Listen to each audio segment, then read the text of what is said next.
O Estado da Nação em Moçambique é mau. O Estado da Nação é mau em Moçambique. Não há sinais de estarmos a caminhar para um desenvolvimento sustentável, muito menos inclusivo. Estamos a caminhar rumo à consolidação do Estado da Nação que é estruturalmente mau para os moçambicanos. Há 4 pontos aqui que se me oferecem. O primeiro é a falta de justiça para as vítimas das manifestações. Se recordam, logo depois das manifestações, o Presidente da República aprovou uma larga verba pública para compensar os empresários que ficaram prejudicados. E só distribuiu aos donos de restaurantes onde tiravam refeições para a sua campanha eleitoral, mas não houve substantivamente apoio aos moçambicanos, muito menos justiça para os perto de 500 moçambicanos que foram barbaramente assassinados pela Polícia da República de Moçambique. Apresentamos largas evidências de que a repressão policial em todo o país resultou em um pouco mais de 1.000 mortes. E esses processos estão com a Procuradoria-Geral da República e a Procuradoria está a assentar em cima destes processos. Não se pode dizer que o Estado da Nação está a caminhar por desenvolvimento quando não há justiça, mas sobretudo quando não há justiça das vítimas da repressão da polícia no contexto das manifestações.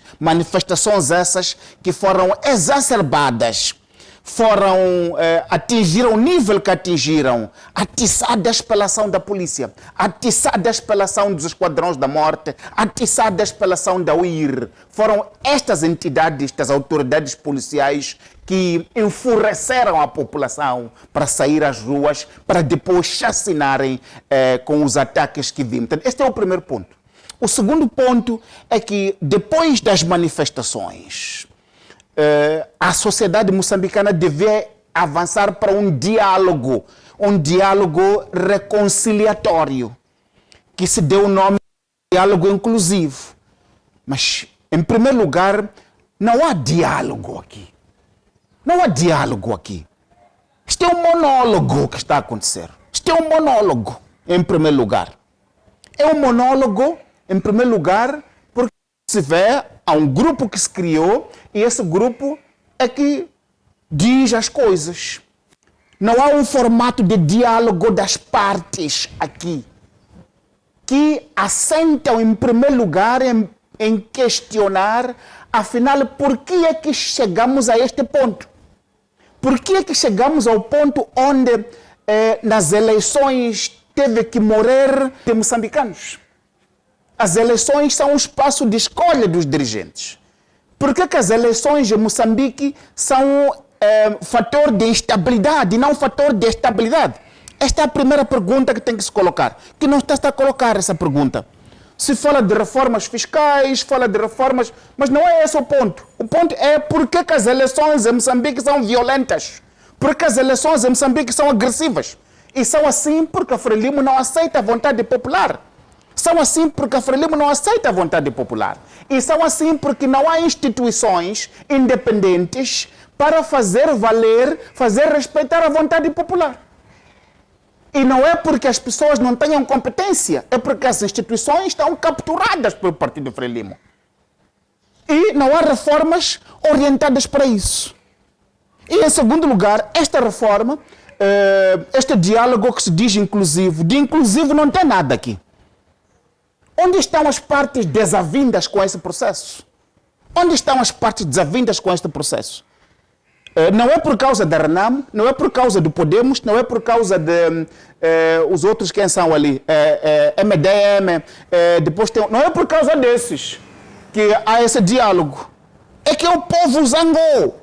O povo zangou cansado de a sua vontade não ser respeitada. E onde está o povo aqui? Onde está o povo aqui neste diálogo aqui? Onde está o povo aqui? Nós estamos lá, somos chamados, damos nossa opinião, mas em que formato o povo está a participar deste diálogo? O povo não está aqui. Aqui está a Frelimo, que é o governo, que é aquele que é contra quem o povo zangou. É contra quem o povo zangou aqui. E aqueles outros partidos ali que já estão habituados a não zangar com eles, porque parece que fazem parte daquele grupo também. Agora, onde está aqui quem representa o povo? Então, esta questão de que este diálogo não é inclusivo. A terceira questão aqui tem que ver com o fato de que, meus caros, este governo já está no poder desde janeiro a esta parte.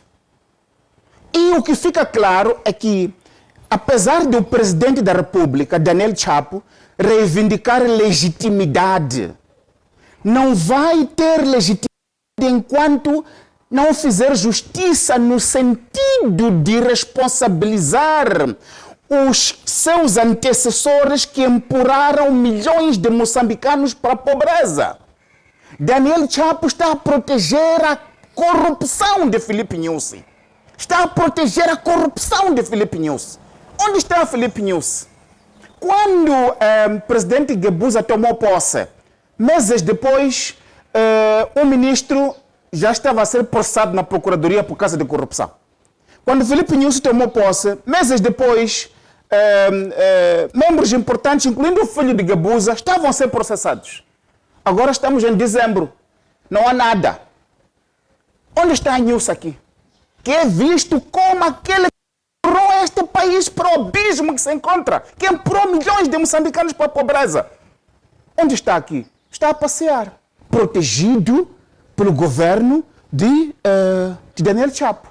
Por que é que está a proteger esta corrupção? O povo moçambicano quer justiça.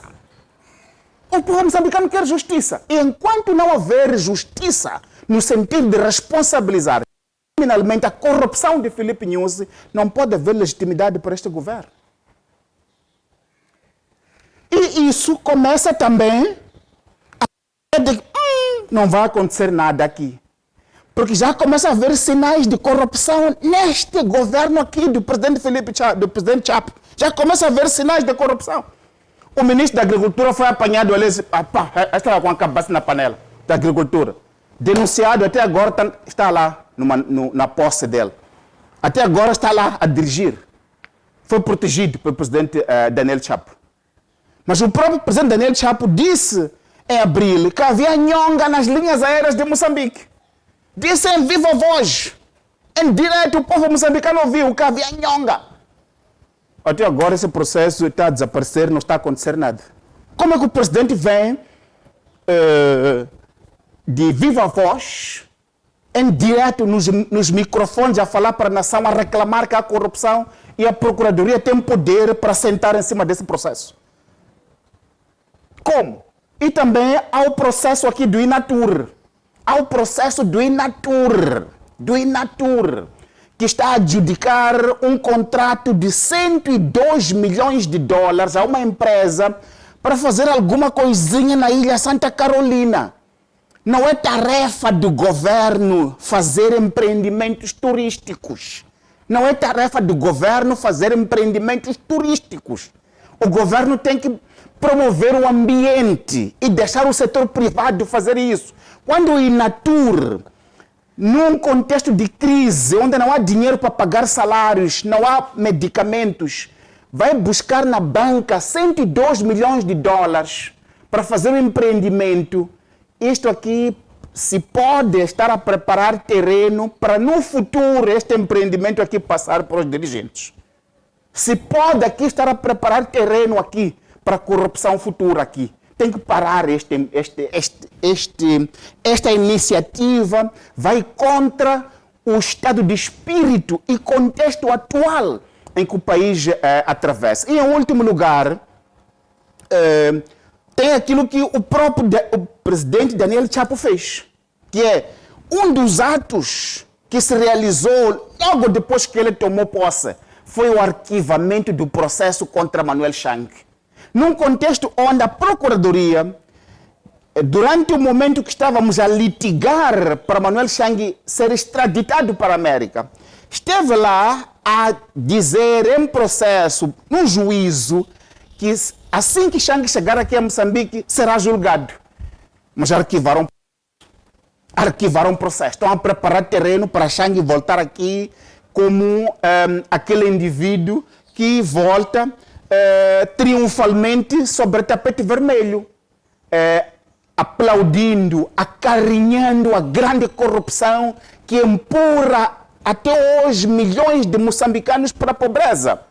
E a concluir, o estado de espírito mesmo, o estado da nação em Moçambique, é caracterizado por aquilo que estamos a ver com aqueles que saíram do Língamo.